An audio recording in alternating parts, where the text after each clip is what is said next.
Salve, salve, juventude! Finalmente chegou o nosso encontro semanal. A Bíblia Estranha, a palavra como você nunca viu ou como você nunca ouviu. Pega uma cadeira, senta com a gente e vamos trocar uma ideia.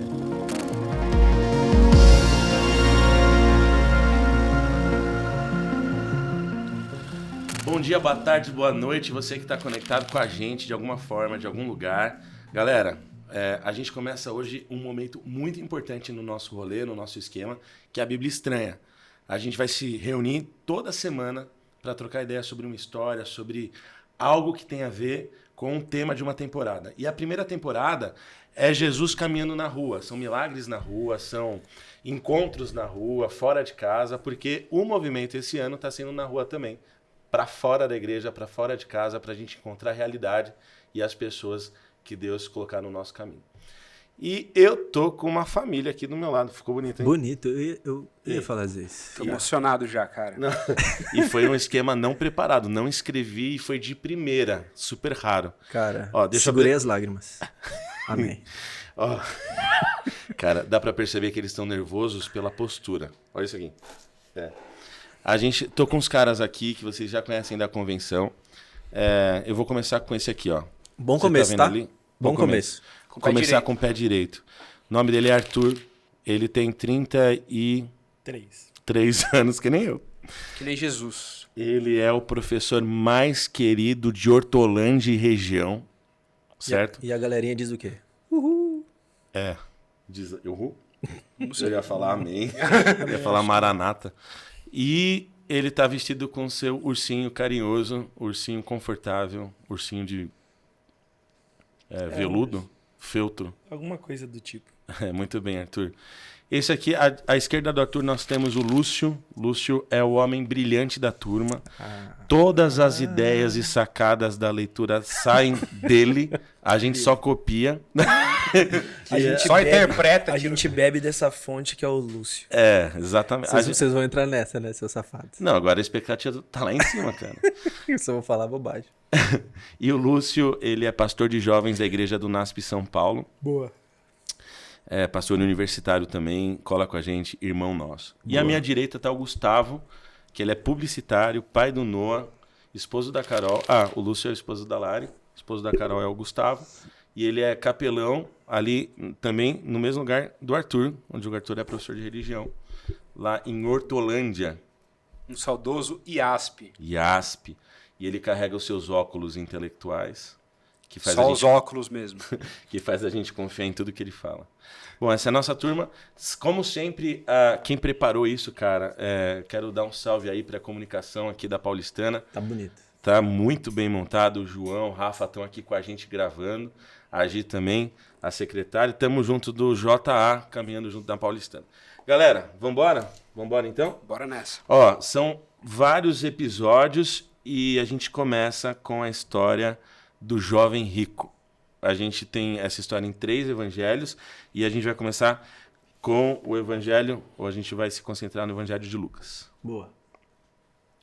Pode ir? É você? Então, vamos fazer um esquema assim, a gente vai ler e vai trocar ideia. Demorou. Demorou? Vambora. Seria legal a gente falar um pouquinho sobre caminho, né, na Bíblia, né? Falei. Ih, Não. Novidade, hein? Caminho, Espontâneo, eu gostei. caminho. Caminho, vai lá. Eu acho que é legal a ideia do caminho, essa palavra é muito importante, tanto no Antigo como no Novo Testamento. Jesus, ele afirma ser o caminho, né? Jesus afirma ser o caminho. Deus, quando vai fechar a aliança ali com o povo em Deuteronômio, fala sobre os 2 caminhos, né? Caminho da vida, caminho da morte. Dando essa ideia de que a vida é um caminho, né? De que o relacionamento com ele é um caminho e que dura a vida toda, né? Então, acho bem bacana essa ideia da gente também trazer a importância do caminho, porque a gente vive nesse trajeto, né? Ali a gente cai, ali a gente tropeça, mas o importante é continuar seguindo no caminho. Então, acho legal trazer isso aí, essa ideia. Eu vou bater palma, cara, não tem como. Excelente. Bate palma, Eu Gustavo. vim pra bater palma pro Arthur. Esse é meu A gente tá objetivo. aqui pra isso, irmão, na moral. Isso aqui foi super espontâneo. E, Jesus é o caminho. Boa. E tem um lance também dos discípulos, né? Eles não eram os cristãos, eles eram os do caminho. Acho que Atos fala isso, né? Foi o primeiro nome que foi usado por seguidores de Jesus. Boa, boa. Então não tinha Os caras do caminho. Era a seita do caminho. A seita do caminho. Enquanto não tinha uma organização, eles eram o do movimento, para você ficar Enquanto feliz. eles não formavam uma igreja. Exatamente. Os caras do movimento. Boa. Legal. E o interessante é que nos evangelhos, a maior parte do que ocorre acontece no caminho, né? Jesus fora da sinagoga, fora do ambiente religioso. Então isso é muito interessante, né? O cristão deve estar onde Jesus esteve, né? No caminho, na rua, fora, na igreja também, óbvio, mas tem que ser efetivo também fora, né? Acho que a gente pode aprender isso com Cristo. Cara, na moral. Vamos acabar? Não. Não, eu É tô isso. com uma luz. Veio uma luz aqui, irmão. Vai lá. É no caminho que eles recebem a lei, Boa. né, do sim. descanso. É no caminho que as pessoas têm a teofania de encontrar o anjo do Senhor, Agar e tal. É no caminho, vamos embora. A própria ideia de santuário, né? Santuário, no caminho, E é um santuário que Móvel. se move, né? que se move. Ele se move. Isso é bem legal. O Abraão, que é aquele que vai peregrinar, toda a jornada dele tem a ver com andar na terra que no futuro vai ser dele, mas ele está sempre em movimento. A terra está sempre relacionada com tentação. A tentação da terra, do conforto, da segurança, de você, né? Mas isso é um tema para outro momento, eu acho. Eu gosto da cena de Davi, que vai construir um templo. Aí o profeta fala assim, olha, o anjo do Senhor fala, a minha casa ela se move, né? Ela é a casa do deserto. Você não precisa necessariamente pensar num lugar fixo, porque eu estou andando com o povo desde o deserto. Então a minha casa ainda existe. E a mulher samaritana, que pergunta onde a gente deve adorar. Em que monte, né? Que monte. Querendo fixar um lugar, né? Que não são... E Sobre o espírito, né? Como é que você fixa o espírito, né? Jesus fala, né? incontrolável. né? Vai adorar em espírito e em verdade. Deus é um Ele Deus fixa. dinâmico, né? Ele não é estático, ele não está parado, não está fixado. E às vezes a gente quer fazer isso com ele, mas é incontrolável, como Jesus fala, né? Ele não pode ser aprisionado. Exato. Os outros deuses eram. Porque você tem acesso aos deuses num templo, num lugar, Um território. num território, e você se aproxima através de um sacrifício. O nosso, ele se aproximou de nós através de um sacrifício. Isso pode também explicar o sábado, mas é outro tema, né? Mas o sábado como templo no tempo, que ainda torna ainda mais dinâmico Nossa, a questão muito bom, divina, mano. né? A O ideia de mundo é minha João- paróquia. A ideia de João de que Jesus, o verbo se fez carne e tabernaculou entre nós. Tipo, Caminhando, né? isso é bem legal. É, cara. Vocês falam bonito, né? Que Nossa. loucura. Que coisa. Então, uma coisa melhor que eu... Vários recortes eu imaginei aqui já. Vários tweets. Vários cortes, e aí a gente põe uma legenda, e aí estoura. O objetivo aqui é esse, justamente. A gente só tá aqui por uma frase de efeito, entendeu? Aliás, a gente convidou também o chat Chat GPT. Chat GPT, então em vários momentos eu vou acessar o chat para fazer perguntas para ele, beleza? Beleza. Boa. Ele vai Tipo, ser frases de efeito Ele é um de quinto Lucas. membro.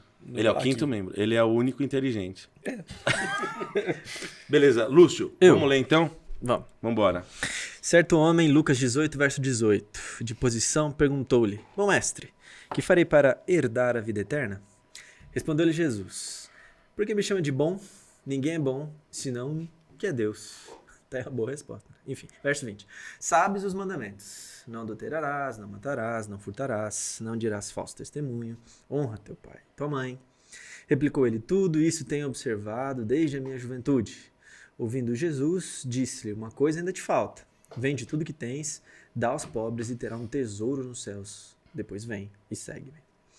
Mas, ouvindo ele estas palavras, ficou muito triste, porque era riquíssimo. E Jesus, vendo assim triste, disse, quão dificilmente entrarão no reino de Deus os que têm riquezas. Porque é mais fácil passar um camelo pelo fundo de uma agulha do que entrar um rico no reino de Deus. E os que ouviram disseram, sendo assim, quem pode ser salvo? Verso 27. Ele respondeu, os impossíveis dos homens são possíveis para Deus. Verso 28. E disse Pedro, eis que nós deixamos nossa casa e te seguimos. Respondeu Jesus, em verdade vos digo, que ninguém há que tenha deixado casa, mulher, irmãos ou pais ou filhos, por causa do reino de Deus, que não receba no presente, muitas vezes mais, e no mundo por vir, a vida eterna. É isso. Excelente. Excelente. Mano, traz aí o teu insight, o teu pensamento. Eu coloquei no chat frase de efeito jovem rico. Depois eu trago. O que tem cara de começo aqui? Não sei. Ele era um cara de posição, verso 18, né? Sim. Caracterização do personagem. Boa. Ele era um cara importante e ele faz uma pergunta importante, que é a pergunta da vida eterna, né? Que afinal de contas, quem não quer dar? Eu acho legal. Aqui em Marcos, ele fala assim, ó, pondo-se Jesus a caminho. Então, acho que caracteriza bem a proposta do nosso começo, porque o cenário é num lugar onde tinha mais gente, onde eles estavam caminhando, Jesus estava caminhando e foi interpelado por um homem que é curioso. É legal a gente perceber o que tinha acabado de acontecer também, o que Jesus tinha acabado de falar, enfim, com quem que ele estava falando também, com quem ele estava andando. O cara importante, o cara rico e um cara jovem. O que mais? Então, no livro de Lucas, a gente percebe que o evangelista o autor dá uma grande ênfase na questão narrativa, né? Nas partes da narrativa. As histórias, elas vão se ligando. Nada está lá aleatoriamente. E logo, um pouquinho antes da história do jovem rico, tem a história quando Jesus ele abençoa as crianças e fala que o reino do céu pertence às crianças, a pessoas como elas. Os discípulos querem expulsá-las, mas não. As crianças são tipo o paradigma para entrar na vida eterna, sabe? E aí depois vem a história do jovem rico. Ou seja, a gente tem que ler a história do jovem rico meio que com isso em mente. Que o reino do céu pertence às crianças.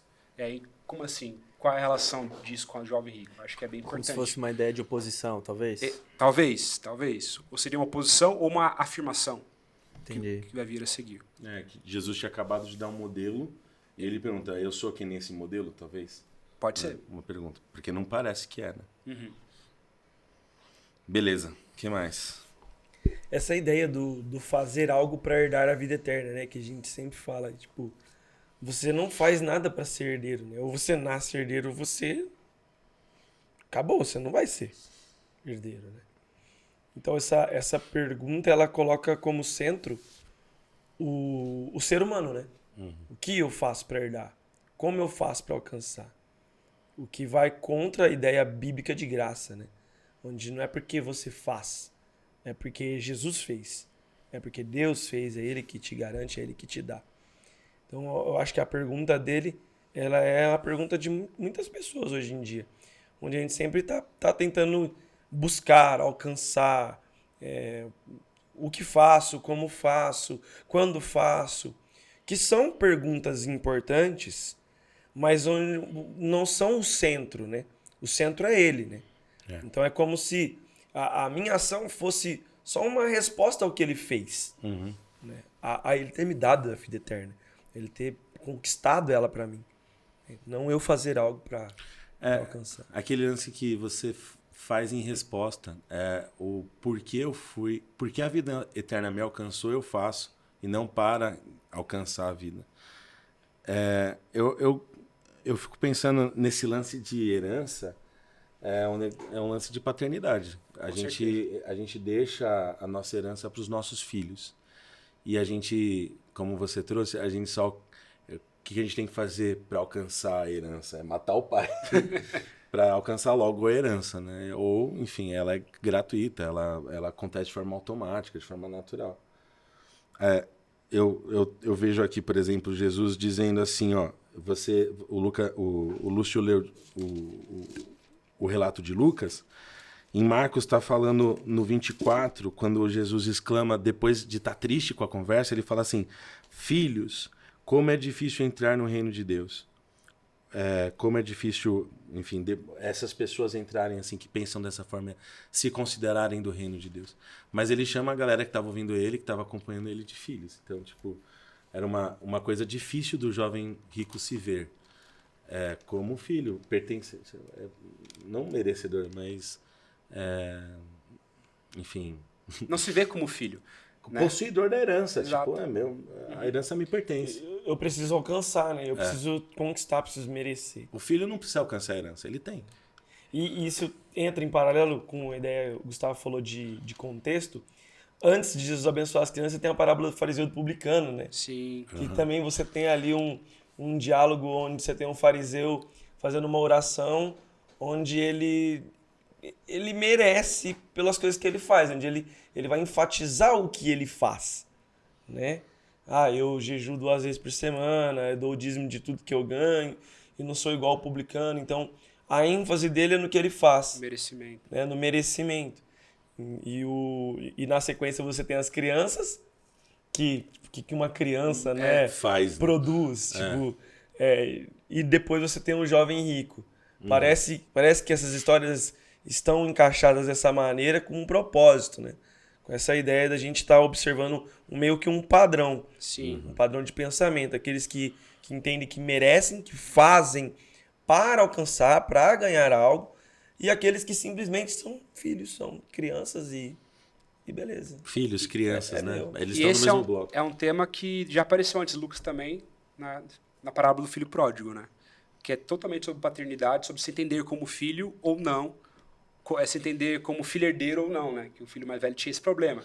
Ele era filho, mas não se entendia como filho, e menos ainda como herdeiro, né? Então, acho que vários temas estão se repetindo aqui nessa história, que vai ser mais fácil a gente entender se colocar isso em perspectiva. Ele fala de que eu mereço a festa e não recebi, eu mereço a felicidade do pai e não recebi.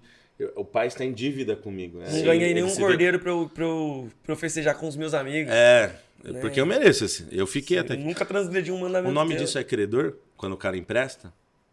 Credor. Credor. É ele que está emprestando, o pai está em dívida, né? Na cabeça do cara. E a próxima pergunta, acho que tem a ver também com a história do fariseu e do publicano, que é essa relação com o outro. Ele chega e fala assim, bom mestre. Aí Jesus devolve, ele fala assim, não tem ninguém que é bom aqui, né? Quem é bom? Então, ele está se achando no direito de julgar o próprio Cristo. Você é bom. Então, beleza. Eu vou te ouvir porque você é bom. E lá no fariseu e do publicano, o cara olha e fala assim, senhor, obrigado porque eu não sou igual o cara lá, porque o cara lá é ruim. Entende? Então, tem um lance de justiça própria rolando muito. O cara, ele se acha digno de julgar alguém e aí ele vai e julga o próprio Cristo, bom mestre. Jesus devolve no meio dele. Fala assim, cara, não tem ninguém que é bom e tal. Então, acho que essas duas histórias são curiosas, porque de alguma forma correlaciona a ideia da graça e do reino com a nossa percepção do outro. Tanto é que o do publicano, né? Quando a percepção dele, Senhor, tem misericórdia de mim, porque eu sou pecador e tal. Então ele tem uma percepção de si e do outro diferente desses dois personagens que são justos. Um que se acha digno de julgar os caras da igreja, outro que se acha digno de julgar o próprio Cristo. Muito bem. Cara, eu só acho que não tem a ver exatamente com o que a gente está falando, mas Jesus olha para esse cara com amor. Pelo menos em Marcos ele relata, ele fala assim, e legal. Jesus, olhando para ele com amor, disse, só falta uma coisa a você. Acho que ele dá, não só o que Jesus faz, mas como ele faz. Ele fala a verdade, ele fala às vezes com dureza, mas ele fala com compaixão, com amor nos olhos. Né? Isso é bem legal. Ou seja, ele dá uma dura nele, de certa forma, né? Ele é até um pouco irônico, mas na hora do convite final, ele faz isso com amor, né? Com amor. Eu acho legal essa ideia, porque Jesus vai mencionar os mandamentos, né? Vai falar para ele, você sabe os mandamentos. É curioso porque Jesus não cita todos os 10 mandamentos, né? Ele cita mandamentos que têm uma ênfase mais relacionada ao próximo. Sim. Eu vejo um pouco de propósito nisso também. Como se Jesus soubesse de alguma coisa desse rapaz em relação ao próximo. Tipo assim, como que tá os mandamentos em relação ao próximo? Tipo assim, né? Sem dúvidas você provavelmente observa o sábado, né? É aquele assim, você me acha bom, mas o que você acha dos outros?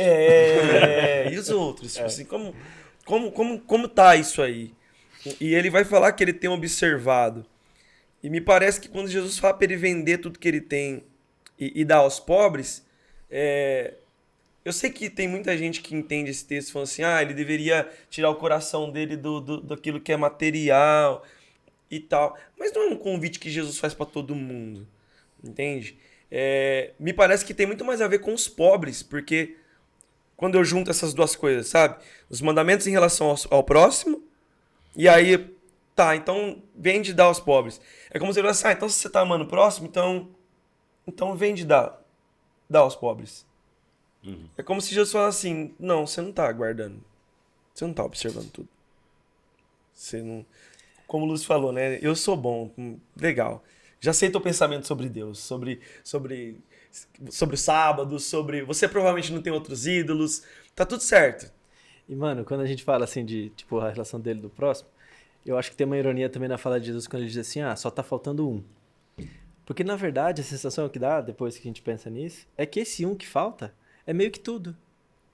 Tipo, tá faltando um, mas tá faltando tudo. Tipo, Exato. pô, Esse um é muita coisa. é muita... Exatamente. Você...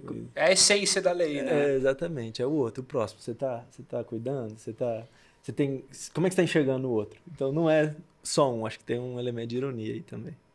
Ele redimensiona os limites do próximo, né? Exatamente.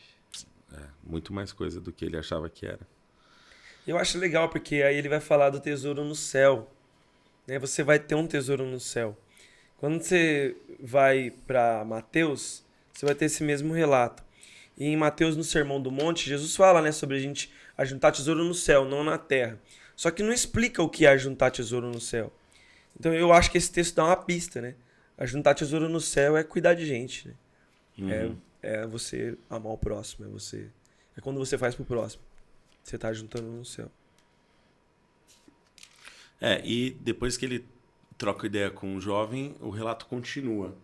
E aí Jesus ele vai dar uma palavra, né, para as pessoas que estão perto dele, que estão como é que vocês entendem essa continuidade? Como é que Jesus... Você quer continuar ainda? Não, só quero destacar que o texto ele diz 2 vezes que o jovem ficou triste. Primeiro, o narrador fala, né? Depois o narrador indica que Jesus viu que ele estava triste. Então não foi algo que o jovem não aceitou de forma tranquila. Ele ficou mal. Talvez ele entendia que aquilo era o correto a se fazer, mas ele não faz porque o texto fala que ele era riquíssimo, né? Ou seja, ele preferiu se apegar àquilo que ele tinha ao fazer o que Jesus tinha falado para ele fazer. O cara tá em conflito. Tá em conflito, exatamente. Dá pra sentir a tristeza assim no texto, né? Tá em conflito com ele e com o outro. Uma visão distorcida de si e do outro. E da religião em si, né? Porque ele pergunta, o que eu faço pra herdar a vida eterna? Ele tava angustiado? Cara, eu não sei, difícil. A impressão que eu tenho no começo é que ele tá ali pra se... meio que pra Jesus dizer que ele é bom, sabe? Coçar o ego. Exatamente. Pra coçar o ego. O cara faz uma pergunta pra outro devolver. Não, você é bom mesmo. Não, tipo, você já tá garantido. Exato. Tipo, eu já te elogiei, já te chamei bom, você podia me chamar de bom também. Uma conversa de compadre, sabe? Mas no final deu errado, né? Exatamente. Porque Jesus meio que faz isso com a gente, né? Ele às vezes coloca a gente em conflitos. Eu acho que a jornada, e pra mim, cara, assim, trocando ideia de possibilidades, né? Ele foi convidado ali a visitar o mais profundo dele. Ele chega na superficialidade da religião, eu faço coisas, o que eu faço, que é essa parada que todo mundo vê. Aí Jesus convida pra ele olhar pra dentro, cara. Tanto é que ele fica triste. Então, tipo, essa é uma jornada interior, mais ou menos com o lance quando Deus chega pra Adão e Eva e fala, cara, onde é que você tá?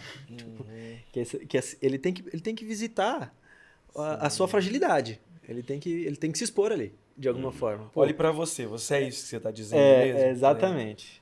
Acho que tem esse lance do conflito com a identidade dele mesmo. Eu acho que é um processo que tá rolando ali. Conforme Jesus vai querendo aprofundar dentro da alma dele, ele vai se entregando ou não. Sim. E eu acho que a tristeza dessa história é ver que Jesus está mostrando, e acontece dezenas de vezes. Todo encontro com Cristo é um encontro de alma. O personagem ele vai ter que trilhar esse caminho do escondido. Porque, afinal de contas, ele é a verdade. Então, você tem que achar a sua quando você encontra Cristo. E é muito louco isso, cara, porque é bonito ver ele triste, na minha percepção. Porque ele tá refletindo, falando, caraca, Jesus acertou triste. Por quê? Porque realmente talvez eu não... Ele caiu em si. Eu acho que tem essa pegada, assim. A gente fala assim, o cara tá triste e tal. Eu acho que é bom, é positivo ficar triste quando a gente tem um encontro com uma fragilidade, um erro nosso, pô. Jesus tá jogando na cara um erro dele. Pô, que bom que ele ficou triste. Porque o Jesus tá batendo. Se ele tivesse ficado feliz ou continuado do jeito que ele tava... Cara, teve um lance... Agora eu vou reconhecer, hein? Olhando pra câmera. Teve uma vez que o Lúcio falou... E eu guardo, de verdade, até falo nos públicos. Até reproduz, né? Até reproduzo, mas... A galera pensa que é você, né? É óbvio que essa é a função de ouvir o Lúcio. Eu acho que foi o que ele acabou de dizer. Cara, eu não quero multiplicar palavras, mas expandir essa visão tua de que quando a gente tem um encontro com Jesus, a gente tem um encontro com a gente. A mulher, por exemplo, do poço samaritana, eu lembro quando você falou isso, sobre essa história, foi muito massa. Mas o que me pega é quando Pedro vê que Jesus e ele fala assim, afasta-te de mim porque eu sou pecador. Então ele vê quem ele é, né? Tipo, é muito, muito massa isso. E eu acho que é o que o jovem sentiu também, pô. Ele redimensiona o próximo e a si mesmo, puxa, eu não sou tão bom. Cara, eu me lembrei de um livro que eu tava lendo até para fazer uma série num pequeno grupo, do psicólogo canadense Jordan Peterson.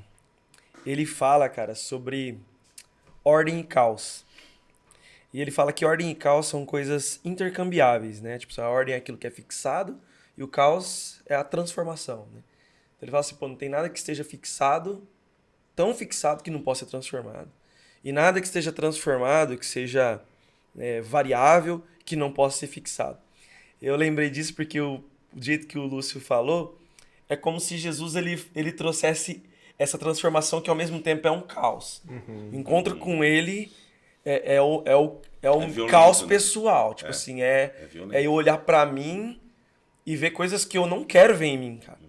E coisas que eu preciso mudar. Só que isso me convida pra transformação, né? Ou seja, caos, né? Sempre tem essa pegada negativa, mas é um caos, é um bom caos, né? Porque ele também ele me indica que algo também possa trazer ordem, né? A partir desse encontro. Uma nova ordem. Uma nova ordem. Uma nova ordem. Eu fico citando a parábola do fariseu e publicano que eu acho da hora. Vem em sequência, são muito parecidas. Ele na oração dele, né, diz assim, verso 11. Posto em pé, orava de si para si mesmo. Então, tipo, mano, o cara tá ali.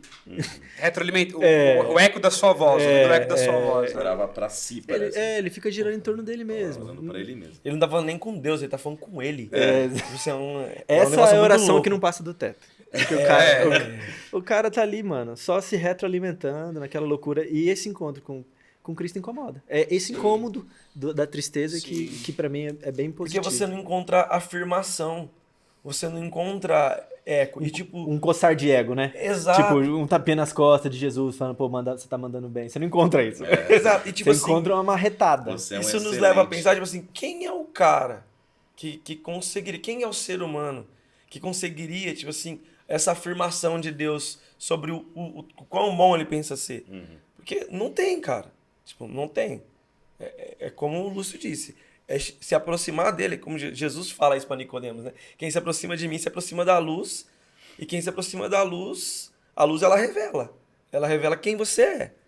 E ao revelar, cara, a gente encontra coisas que a gente... Eu não lembro de um personagem que se achava muito bom e Deus falou, realmente você é.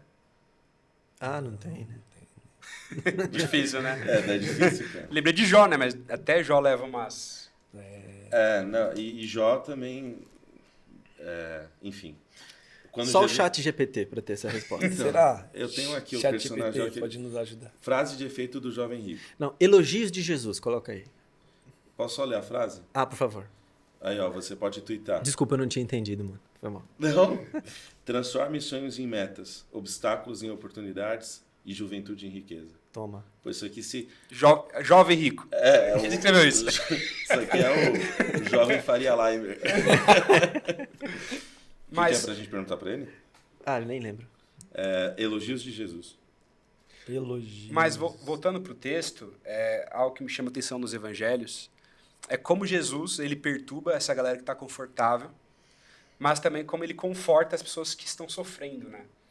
E Jesus ele não tem o mesmo approach para todo mundo. Ele tem formas diferentes de lidar com cada um. Approach? Eu esqueci a palavra agora. Ele- A não, mesma mas- forma. Formato, né? Tô Exatamente. zoando. Desculpa aí. Foi mal. Abordagem. Foi mal. É a pegada publicitária que nasceu aqui. Não, tá Ele não excelente. tem a mesma abordagem, obrigado, Arthur. Então, se a gente está confortável na nossa religião, eu acho que talvez a gente precise um pouquinho mais ir ao encontro de Cristo, né? De ser levado nesse lugar onde vai existir dor, onde vai existir inquietação, caos.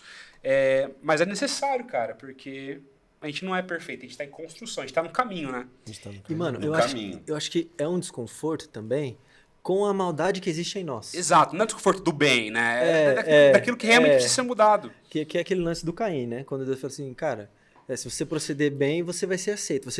Existe um animal dentro de você e cumpre a ti dominá-lo. Sim. Então, eu acho que tem muito disso, assim. Os encontros com Cristo no caminho me lembram essa jornada de um caminho interior, sabe? Sim. Tipo, encontrar... Os encontros aleatórios são sempre um convite para a pessoa caminhar para dentro dela mesma, cara. E visitar esse lugar de fragilidade do erro, enfim. Sim. Do animal dentro de si. Tem muita coisa, né? Tem, cara, eu me lembro da história Várias- de Jacó na várias- luta com Eu Deus. pensei agora nela. Nossa, cara. Eu pensei agora. Ei, deixa o cara falar. Você tá plagiando meu pensamento. Pensamentos. Da Agora conexão. Não, Que é o porque não lugar, ele né? pergunta pra ele, tipo assim, qual é teu nome? Né? Pra aquele Jacó que tava o tempo todo, que mentiu sobre quem ele era pro pai, né? Pra receber a bênção. Então, hoje, você quer ser abençoado? Mas quem é você? Ele tava obcecado pela bênção, não deixou Exato.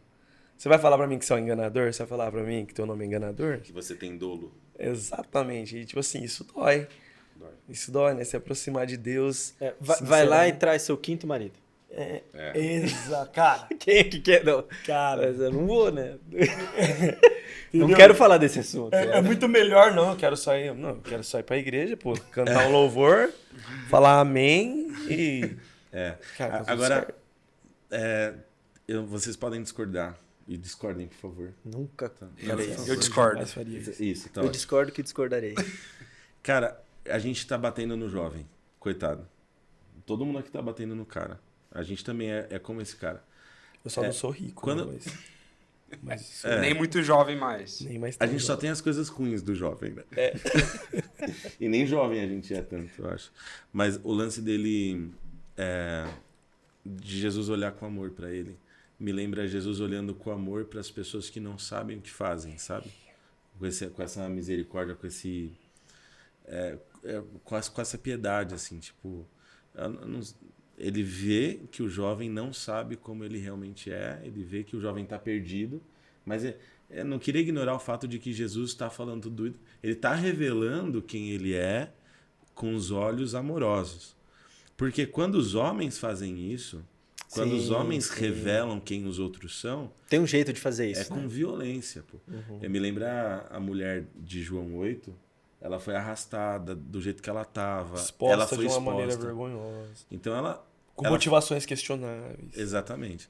Então, quando a gente quando a gente está interessado em revelar o outro, a gente pode ser muito violento e muito pior do que, enfim, acontece nesses encontros caóticos do amor com Jesus. Né? Tem um jeito. Eu gosto de pensar no Pedro também, que tá na sequência. Pedro, eu amo, mano. Vai, fala. Quando a Camila estiver grávida de um moleque, a gente falou, vai ser Pedro. Olha aí, ó, que bonito. Ou João. Ou João Pedro. Um salve pro Pedro do futuro. Salve Pedro, Vai, irmão da Malu. Pedro. Cara, que é aquele lance assim, a gente fala, pô, o jovem rico ele queria um tapinha nas costas pro ego, né? Tipo, bom mestre, o que eu faço pra herdar e tal. Aí o Pedro diz assim, Senhor, eu abandonei casa. Tipo, eu tenho méritos. Entende? É louco isso, porque o Não tem nada pra vender. Ele tá falando, e eu? E eu? O que o senhor vai dizer de mim? Vai dar uma Porque coçadinha? ele não quis abandonar, mas eu abandonei. Exatamente. Então, ele também faz esse lugar de olhar pro outro e se comparar e se achar digno de alguma coisa. Tá repetindo eu. Exatamente. O Pedro ele tá fazendo o mesmo papel do jovem rico aqui, que é essa busca por justificativa, por justiça, por ser bom, por... Enfim. Aí Jesus Mas- fala mas assim, é- olha a casa que você abandonou, Pedro. Nem se compara com a casa. Do jovem rico, Pô, né? até eu abandonaria a sua casa. Mas eu acho que você é a fala pescador, dá um tempo. Não, mas olha que... e Pedro abandona quando o barco cheio de peixe pra seguir Jesus. 2 barcos, tá? Diz o texto. O cara é empresário. E o peixe, ele é Empreendedor. Empreendedor do peixe. Ele tinha uma startup de peixe. Ele não dava o peixe, ele dava a vara pros outros pescarem. Ele era, cara, hoje em dia ele seria Muito empresário, bom. né? Ele seria, é o Faria Limer do peixe. Faria Limer do peixe. E ele abandonou, né? Mas enfim, vai lá. Eu acho justificável até a pergunta dele, porque eu acho que ele ficou assustado do jeito que Jesus falou. Pô, quão dificilmente um rico vai entrar no reino dos céus. Aí ele falou, cara, eu achava que os ricos eram Os abençoados. primeiros da linha, né, pra Pô, entrar. mas eu tenho meu Celta prata. Eu vou ter meu Celta. Pô, se esse cara não vai, eu vou perguntar, que eu preciso saber como que é meu caso, né? Eu não tenho nada pra vender, eu não tenho... Então eu acho que a dúvida dele, ela surge por conta do que Jesus fala do rico. Tipo assim, pô, pedir pro cara vender tudo, ele não vai vender. Aí Jesus vai lá, pô, vai ser difícil dos ricos entrar no céu. Aí o Pedro fala, não, já abandonei casa. O que eu tenho mais pra vender aqui, né? Vamos perguntar. Eu que já deixei, senhor, tá tudo... Tá. Vai ser mais fácil pra mim? Assim, Tá no esquema. tá tudo certo. Abandonei, tô aqui. O The Chosen já fez essa cena? Cara, eu parei na segunda temporada, Poxa, então. Eu não me lembro. Ei, Acho que não. se você já viu, fala pra gente. Ó, boa essa aí. Sem spoilers. Sem spoilers. É brilhante. E aí, mano, Vai ficar louca essa cena, né, eu acho. tem um dos versos, não sei, que pra mim é um dos versos mais bonitos aqui do rolê. É o verso 27, né? Ele respondeu: os impossíveis dos homens são possíveis para Deus. Então, tipo, que me lembra muito o verso de Gênesis lá, de Sara, que fala, Sim. tipo, que para Deus não existe impossível e tal. Então, de fato, a salvação e o assunto, o tema central aqui é a salvação, né? Uhum. Aí ele fala, cara, você tem razão. É impossível pro Pedro, é impossível pro jovem rico. Salvação para todo mundo que tenta fazer alguma coisa para alcançar, é impossível. Melhor desistir de tentar fazer. Porque ninguém vai alcançar. Parabéns. Mas eu tenho uma boa notícia. Que os impossíveis são possíveis para Deus. Então, tipo, é isso, assim. Acho que tá rolando esse encontro com a impossibilidade da promessa e desde lá de Gênesis. Sim, eu acho que tem tudo a ver por conta do, pô, o salário do pecado é a morte. Então, tipo assim, o que é possível? Né? Possível é todo mundo morrer, cara. Todo mundo é pecador. Vamos pensar em possibilidade aqui? Possibilidade é só isso. Uhum. Então a salvação, ela é algo, tipo assim, ela é uma intervenção, algo que vem de fora e rompe com um padrão que antes era quê? Todo ser humano nasceu já destinado a morrer. É. Então não só pro rico, é pro pobre, é pra todo mundo. E isso desde as primeiras linhas da história da salvação, né? Vamos ter umas considerações finais? O que vocês acham? Acho que a gente tocou bem assim a história. Foi começo, meio e fim? Foi. Vocês terminaram? Foi. Vamos ter umas considerações então? Eu tô com várias frases de efeitos aqui, se vocês Frases de quiserem efeito. usar. Cara, a gente Dá pra precisa twittar, dela. Só pra gente legendar e ficar legal. Ficar famoso. Porque, cara, na moral, esses vídeos com legenda fazem sucesso, né, mano? Ó. Você perguntou pro chat GPT os elogios de Jesus. Eu perguntei? Ele perguntou. E o chat travou. Cara, não tem. Quer ver, ó? Bem-aventurados os que têm o coração puro, As bem-aventuranças, né? pois eles verão a Deus. Mas sempre é destinado para aqueles que não se acham, que não se veem. Pro centurião, né? Ele nunca viu fé como essa em Israel. Boa. Ele falava do céu da terra, a luz do mundo. Jesus elogiava a capacidade das pessoas comuns. Pô, legal isso. Valeu, chat. Melhor participação de todos nós foi a do chat. Foi. E aí, vamos lá? Vamos encerrar? Vamos. Primeiro episódio do Bíblia Estranha sendo encerrado com as frases finais, pensamentos finais. Quem começa? Eu quero trazer algo que aparece um pouco depois no capítulo seguinte, capítulo 19, porque o gancho que Jesus deixou, que o Lúcio falou, sobre aquilo que é impossível para o homem é possível para Deus, né? Então a gente viu aqui que uma pessoa rica é praticamente impossível entrar no reino do céu. E logo depois a gente tem Zaqueu, que era um homem rico, e era um homem que era corrupto, né? Ele era publicano, ou seja, alguém que era muito mais difícil de entrar no céu, na vida eterna, do que o próprio jovem rico. Uhum. Mas ele é salvo, vamos dizer assim, né? Porque A salvação visitou naquela exatamente, noite. existe salvação na casa dele. Uhum. E eu acho que isso acontece porque ele entendeu, de fato, né? Que o evangelho é prática, né?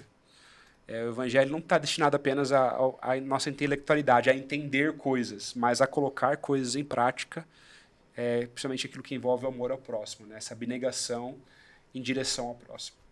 Muito bem. Então, o Zaqueu é meio que uma resposta a essa frase que Jesus deixa, né? Ecos de do jovem rico na história de Zaqueu. Exatamente. Muito bom. Mano, você tava falando, me fez pensar, quando ele vê o Zaqueu em cima da árvore, ele fala assim, olha, me convém ir na tua casa hoje. E eu tava, como a gente tava conversando antes, e tem um esquema de casa aqui, que é essa ideia do, pô, o jovem rico não queria abandonar as suas propriedades do texto. Aí o Pedro fala, ó, abandonei as minhas, abandonei minha casa e tal, por mais que seja mais humilde, mas eu abandonei. Aí a história termina dizendo, Jesus falando assim, olha, vocês hoje, não no mundo por vir, não em João 14, né, na casa do meu pai muitas moradas, se assim, não, ele tá falando hoje, vocês vão ter muitas moradas, né? É o verso 29. Em verdade vos digo que ninguém há que tenha deixado casa, ou mulher, irmãos, irmãs, que não receba no presente. Eu acho massa essa ideia do presente. Agora, né? E é justamente o que Jesus faz na casa do Zaqueu. Ele fala assim, ó, a salvação entrou na tua casa hoje. Então, aquela casa... Então, tem uma coisa que para mim é muito, muito importante, assim, que é essa ideia da vida em comunidade. A casa do Zaqueu se torna a casa de Jesus, se torna a casa dos discípulos de Jesus. Eles entram e falam, meu, essa casa aqui é nossa. Por quê? Porque a gente vive o reino de Deus aqui. Viver o reino de Deus aqui é compartilhar casas. E ser muito rico. Mais rico que o jovem rico. Casas e mesas. É, Reino exatamente. de Deus. E a vida eterna, ela é construída no presente, né? Isso que o Exatamente. jovem rico não entendeu, né? Exatamente. O cara tava apegado às casas, não queria dividir as casas Queria dele. a vida eterna no futuro, né? Mas Exata- o presente queria... Exato. É a pergunta dele, né? O que eu faço pra herdar a vida eterna? Não, amigão. Não é hoje. sobre herdar a vida eterna lá na frente. É pra viver a vida eterna hoje. Como? Compartilhando as casas. Compartilhando... Tem uma multiplicação de casas, de bens, de família, de tudo. Sim. Quando você deixa, quando você reparte. Quando você reparte, você ganha. Essa é a ideia. Quando você Exatamente. reparte, Não é sobre perder, né? quando você divide, você aumenta. Exato.